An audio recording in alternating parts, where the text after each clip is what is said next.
अस्मद्गुरुसमारम्भां यतिशेखरमध्यमां लक्ष्मीवल्लभपर्यन्तां वन्दे गुरुपरम्पराम् ஆழ்வார்கள் வாழி அருளிச் செயல் வாழி தாழ்வாதுமில் குறவர்தாம் வாழி ஏழ்வாறுமுய்ய அவர்களுரைத்தவைகள்தாம் வாழி செய்யமறை தன்னுடனே சேர்ந்து அகலகில்லே நிறையமென் அலர்மேல் மங்கை உரை மார்பா நிகரில் புகழாய் உலகம் உன்னுடையா என்னையாழ்வானே நிகரிலமரர் முனிக்கணங்கள் விரும்பும் திருவேங்கடத்தானே புகழொன்னில்லா வடியேன் உன் அடிக்கீழ் அமர்ந்து புகுந்தேனே அகில புவன ஜன்மஸ்தேம பங்காதிலீலே வினத விவித பூத உராத ரக்ஷைகதீக்ஷே ஸ்ருதிசரசி விதீப்தே பிரம்மணி ஸ்ரீனிவாசே பவது மம பரஸ்மின் சேமுழி பக்திரூபா श्रीमान् वेंकटनाथार्य कवितार्किककेसरी वेदान्ताचार्यवर्यो मे सन्निधत्तां सदा हृदि திருவரங்கம் பெரிய கோவிலிலே எழுந்தருளியிருக்கின்ற எம்பெருமான் அழகிய மணவாளன். அவனை 10 பாசுரங்களாலே திருவடி தொடங்கி திருமுடி அளவாக அனுபவித்து மகிழ்ந்தார். ஆழ்வார்களிலே ஒருவரான திருப்பாண ஆழ்வார் அமலநாதிபிரான் என்று தொடங்கின அந்த திவ்ய பிரபந்தத்திலே அவனுடைய பாதகமலம், நல்லாடை, உந்தி, தேட்டரு, முதரபந்தம், திருமார்பு, கண்டம், செவ்வாய், 8வது பாசுரத்திலே வாட்டமில் கண்கள் மேனி என்று சொல்லும்படியாக இப்படி 10 பாசுரங்களாலே எம்பெருமானுடைய திருவடி தொடங்கி திருமுடி அளவாக அத்தனை அவயவங்களையும் அனுபவித்தார். அதே போல வேதாந்த தேசிகனும் இந்த ஒரு ஸ்தோத்திரம், அதாவது பகவத் தியான சோபானம் என்கிற இந்த ஸ்தோத்திரத்திலே அந்த எம்பெருமானுடைய திருவடி தொடங்கி திருமுடி அளவாக ஒவ்வொரு அவயவத்திற்கு ஓரொரு ஸ்லோகம் என்றவாறு வைத்து இப்படி அனுபவித்தார். அதாவது முதல் ஸ்லோகம் அது பொதுவாக சென்றது. 2வது ஸ்லோகம் தொடங்கி ஓரொரு அவயவமாக எம்பெருமானுடைய அதாவது திருவடிகள், திருக்கணைக்கால்கள், அதற்கு மேலே திருத்துடைகள், திருத்துடைகளுக்கு அடுத்தபடியாக எம்பெருமானுடைய திருமார்பு, திருத்தோள்கள், அவனுடைய திருமுக மண்டலம், அந்த திருமுடி என்று இப்படி வரிசையாக எம்பெருமானுடைய திருவடி, முதல்ல திருவடி, அதற்கு பிறகு கணைக்கால்கள் என்று இப்படியாக எம்பெருமானுடைய அவயவங்களை எல்லாம் அனுபவித்தார் ஒவ்வொரு ஸ்லோகத்திலே. இது பெரிய பெருமாளுடைய அனுபவமாக அமைந்தது. அதாவது மூலவர் சயனித்து கொண்டிருக்கிற எம்பெருமானுடைய அவயவங்களை இப்படி ஸ்லோகங்களாலே அனுபவித்தார். கடைசியாக 10வது ஸ்லோகத்திலே எல்லா அவயவங்களையும் தனித்தனியாக ஒரே ஸ்லோகத்திலே சொல்லி என்னுடைய நெஞ்சானது அந்தந்த அவயவங்களிலே ஈடுபடுகிறது என்று 10வது ஸ்லோகத்திலே தெரிவித்து விட்டார். முதல் ஸ்லோகம் 10வது ஸ்லோகம் நடுவில் 8 ஸ்லோகங்களாலே 8 அவயவங்களை அனுபவித்தார் என்று பார்க்கிறோம். அடுத்தபடியாக இப்பொழுது 16வது ஸ்லோகம், அது நம்முடைய அனுபவத்திற்கு விஷயமாகிறது. இந்த ஸ்லோகத்திலே அந்த பெரிய பெருமாள் திருமுன்பே எழுந்தருளிருக்கின்ற உற்சவர் நம்பெருமாள் என்று கொண்டாடப்பெறுகின்ற அந்த ரங்கநாதனை அனுபவிக்கிறார். அதாவது அவர் பெரிய பெருமாளும் ரங்கநாதன் தான். அவருக்கு மூலவர், பெரிய பெருமாளுக்கு மூலவர் என்று பெயர். அவர் மூலவர் என்றால் அங்கேயே மூலபேரமாக ஒரே இடத்திலே எழுந்தருளியிருப்பார். உற்சவர் என்றால் உற்சவங்கள் அனைத்தும் இவருக்குத்தானே செய்யப்படுகிறது. இவர்தான் புறப்பாட்டிற்காக ஏற்பட்டிருக்கிற மூர்த்தி என்று சொல்லுகிறோம். மூலவர் சயன திருக்கோலத்திலே எழுந்தருளியிருக்கிறார். 2 திருக்கரங்களோடு தான் எழுந்தருளியிருக்கிறார். அங்கே அவருக்கு சங்கு சக்கரங்கள் முதலானவை கிடையாது, 4 திருக்கரங்கள் கிடையாது என்றெல்லாம் பார்க்கிறோம். ஆனால் உற்சவர் அப்படி அன்றைக்கே நின்ற திருக்கோலத்திலே எழுந்தருளியிருக்கிறார். அவர் சங்கு சக்கரங்களோடு எழுந்தருளியிருக்கிறார். அந்த திருக்கோலத்தை இந்த 11வது ஸ்லோகத்திலே மிக அற்புதமாக அனுபவிக்கிறார்.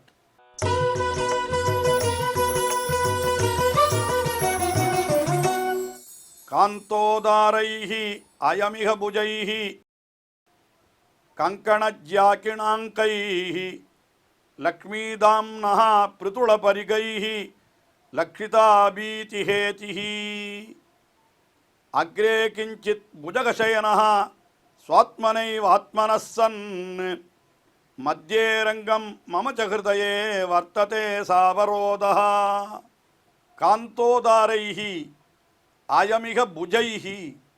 முதல்ல எம்பெருமானுடைய மிக அந்த திருக்கைகள் எப்படிப்பட்டவை என்னால் காந்த மிக அழகிய திருக்கைகள்.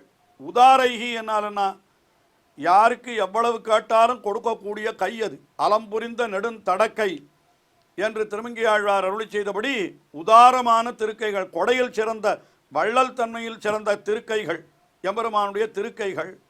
அதற்கு மேலே கங்கண ஜாக்கிண அங்கைஹி, கையிலே அணிந்திருக்கக்கூடிய கங்கணம். அது தவிர வில்லினுடைய நாணை அடிக்கடி வருடி கொண்டிருக்கிறபடியினாலே, அந்த நாணை இழுத்து அம்புகளை செலுத்துகிறபடியினாலே வீரர்களுடைய கைகளிலே எப்பொழுதும் வடு இருக்குமா. அந்த அம்பின் நான்கயிறுபட்ட வடு. ஆழ்வார் கூட தழும்பிருந்த ஷார்ங்கனான் தோய்ந்தவாம் அங்கை என்று ஆழ்வாரும் அனுபவிக்கிறார், பொய்கை ஆழ்வார். ஆயினாலே இந்த எம்பெருமான் நம்பெருமானுடைய திருக்கைகள் அது எப்படி இருக்கிறது என்றால் கங்கண ஜ்யா கிண அங்கைஹி, அந்த கங்கணத்தாலேயும் ஜ்யா என்னால் நான்கயிற்றாலேயும் உண்டான தழும்புகளோடு அது கூடியதாயிருக்கிறது. மேலும் இன்னொரு விசேஷம் சொல்லுகிறார், லக்ஷ்மிதம்னஹா பிருத்துள பரிகைஹி, அவனுடைய திருமார்பிலே பெரிய பிராட்டியார் ஸ்ரீ மகாலட்சுமி எழுந்தோடு இருக்கிறார். அந்த ஸ்ரீ மகாலட்சுமிக்கு இந்த திருக்கைகள் எப்பொழுதும் பாதுகாப்பாக இருக்கின்றன. இந்த பிருத்துள பரிகைஹி, பெரிய பாதுகாப்பு தாள் என்று சொல்லுகிறார். காப்புத்தாள், பெரிய கதவுகள் இருந்தால் அதில் குறுக்க உழல் தடி போல ஒன்றை போடுவார்கள், அந்த கதவை யாரும் திறக்க முடியாமல் இருப்பதற்காக. அதுபோல இந்த திருக்கைகள் எப்படி இருக்கிறது, உழல் தடி போல இருக்கிறது. எதற்கு உழல் தடி என்னால் அந்த பெரிய பிராட்டியார் திருமார்பிலே எழுந்தருள் இருக்கிறாளே, அவளை காப்பதற்காக அந்த திருக்கைகள் அப்படி உருண்டு திரண்டு இருக்கின்றன என்று அதை சொல்லுகிறார். அதற்கு மேலே லக்ஷித அபீதிஹே தைஹி, என்ன பண்ணுகிறான், தன்னுடைய திருக்கைகளாலே இப்படி அபயஹஸ்தம் வைத்து கொண்டிருக்கிறான் அல்லவா. அதற்கு மேலே எம்பெருமானுக்கு இன்னும் 2 திருக்கைகளிலே சங்கு சக்கரங்கள் இருக்கின்றன. அதை பார்த்தால் எப்படி இருக்கிறதுனா, நீங்கள் பயப்பட வேண்டாம், என்னிடத்தில் சங்கு சக்கரங்கள் இருக்கின்றன, இந்த ஆயுதங்களை கொண்டு உங்களுக்கு எந்த ஆபத்தும் வாராமல் காக்கிறேன் என்று அடியவர்களை காப்பது போல அவன் எப்படி சொல்கிறான், லக்ஷித அபீதிபேதைஹி என்று அப்படி காட்டுவது போலே அந்த நம்பெருமாள் உற்சவர் எழுந்தோடு இருக்கிறாராம். அதற்கு மேலே இப்படியெல்லாம் இருக்கிறவன் யார் என்று கேட்டால், புஜகசயனஹாஹியம் ஆத்மனஹா கிஞ்சிதக்ரே, புஜகசயனமாக திருவனந்தாழ்வான் ஆதிசேஷனாகிற படுக்கையிலே பள்ளி கொண்டிருக்கின்ற அந்த சயன திருக்கோலத்தில் இருக்கிற எம்பெருமானே எப்படி பண்ணுகிறான், ஆத்மனஹா கிஞ்சிதக்ரே ஸ்வ ஆத்மனா ஏவசன், என்ன செய்கிறான், மூலத்திருமேனி கொண்ட தனக்கு சற்று முன்னாலே எப்படி இருக்கிறான், தானே தன்னுடைய உற்சவ விக்கிரமாக அப்படி அமைத்து கொண்டு. இதெல்லாம் பராசர பட்டர் கூட ஒரு இடத்துல அனுபவிக்கிற பொழுது மிக அழகாக ஒரு ஸ்லோகத்திலே அனுபவிப்பார். ஸ்ரீரங்கராஜ ஸ்தவத்திலே உற்சவருடைய வடிவழகு என்ன பண்ணுகிறான்னா, முன்பக்கம் கருடாழ்வான் எழுந்தோடு இருக்கிறான். அவன் உற்சவருடைய வடிவழகை நன்றாக அனுபவிக்கிறான், திருமேனி அழகை. பக்கத்திலே இருக்கிறவர்களெல்லாம் பிராட்டிமார்கள் அந்த எம்பெருமானுடைய வடிவழகை அனுபவிக்கிறார்கள். எம்பெருமானுடைய பின்னழகை யார் அனுபவிக்கிறார், நம்பெருமாள் உற்சவர். அவருடைய பின்னழகை யார் அனுபவிக்கிறார்னா, தானே மூலவராய் இருந்து கொண்டு நம்பெருமாளுடைய பின்னழகையும் அனுபவிக்கிறான் என்று ஸ்ரீரங்கராஜ ஸ்தவத்திலே மிக அழகாக பராசர பட்டர் அருளி செய்வார். இப்பொழுது இங்கே என்ன தெரிவிக்கிறார் வேதாந்த தேசிகனால், அந்த கிஞ்சித் அக்ரே ஸ்வ ஆத்மனா ஏவசன், மூலவருக்கு சற்று முன்னாலே தானே உற்சவ வடிவிலே அப்படி எழுந்தருளியிருக்கிறான். அவன் எங்கே, மத்தியே ரங்கம், அப்படி மத்தியே ரங்கம் மம சகிருதையே வர்த்ததே சாவரோதகாம், அந்த மத்திய ரங்கம் திருவரங்கத்தினுடைய நடுவிலே அவன் எழுந்தருளியிருக்கிறான். மம ஹிருதயேச்ச வர்த்ததே, என்னுடைய ஹிருதயத்திலும் எழுந்தருளியிருக்கிறான். எப்படி எழுந்தருளியிருக்கிறான் என்னால் அப்படி சாவரோதகா, மிகவும் அதாவது பிராட்டிமார்களோடு கூடியவனாய் அப்படி என்னுடைய நெஞ்சிலே அவன் எழுந்தருளியிருக்கிறான் என்று இந்த ஸ்லோகத்திலே உற்சவரையும் அனுபவித்தார். அவனுடைய அழகையும் இந்த ஸ்லோகத்திலே அனுபவித்தார். திருவடி தொடங்கி திருமுடி அளவாக பெரிய பெருமாளை அனுபவித்தவர். இந்த ஒரு ஸ்லோகத்தாலே அந்த பெரிய பெருமாளுக்கு முன்னாலே உற்சவராக எழுந்தருளிருக்கின்ற நம்பெருமாளையும் அனுபவித்தார். அடுத்தபடியாக 12வது ஸ்லோகம், இது நிறைவு ஸ்லோகம். இந்த ஸ்லோகத்திலே தம்முடைய திருநாமத்தையும் சொல்லி இந்த ஸ்தோத்திரத்தை கற்பவர்களுக்கு உண்டாக வேண்டிய பயனையும் சொல்லி இந்த ஸ்தோத்திரத்தை நிறைவு செய்கிறார், தலை கட்டுகிறார்.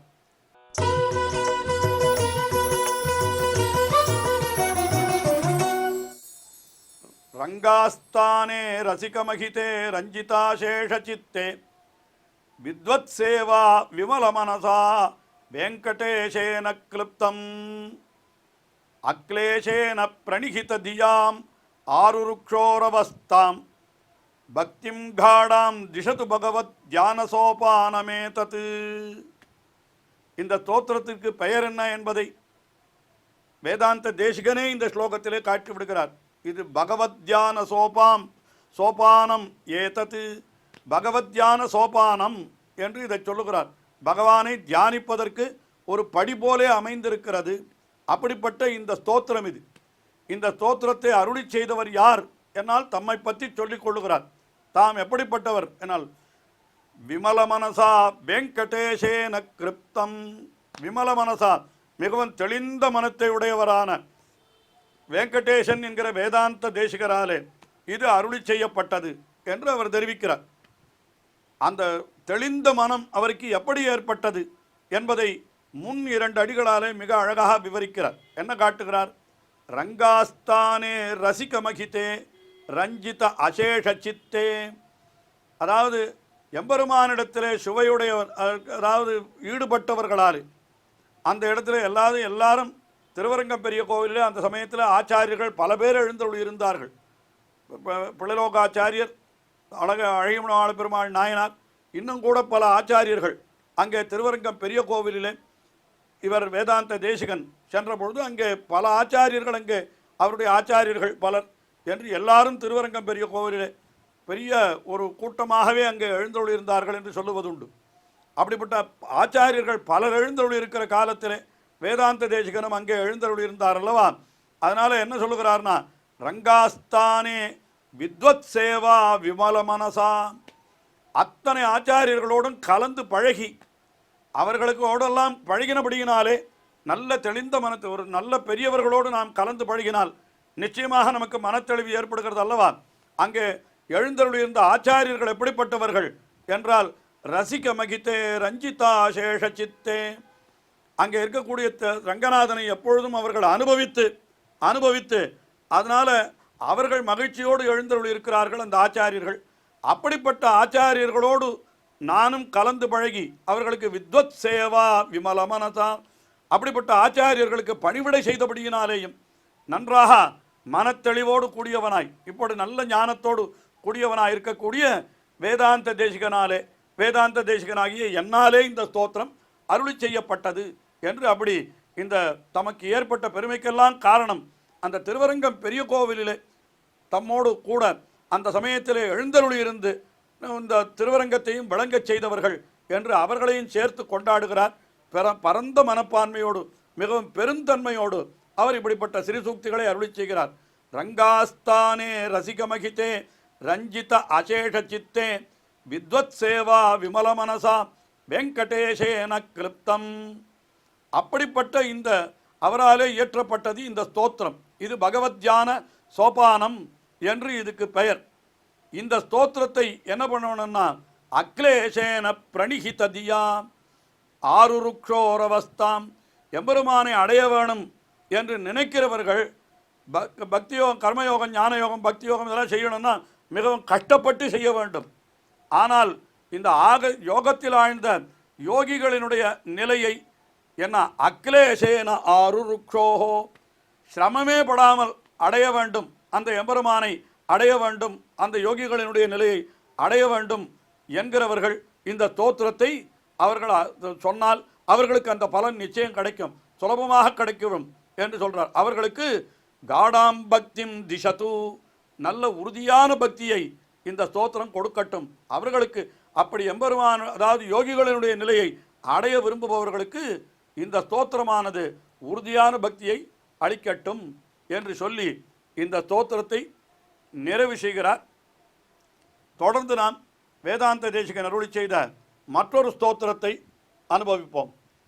ஸ்ரீயக்காந்தாய கல்யாண நிதயே நிதயேர்த்தினாம் श्रीवेङ्कटनिवासाय श्रीनिवासाय मङ्गलम् श्रीमत्सुन्दरजामा त्रिमुनिमानसवासिने सर्वलोकनिवासाय श्रीनिवासाय मङ्गलम्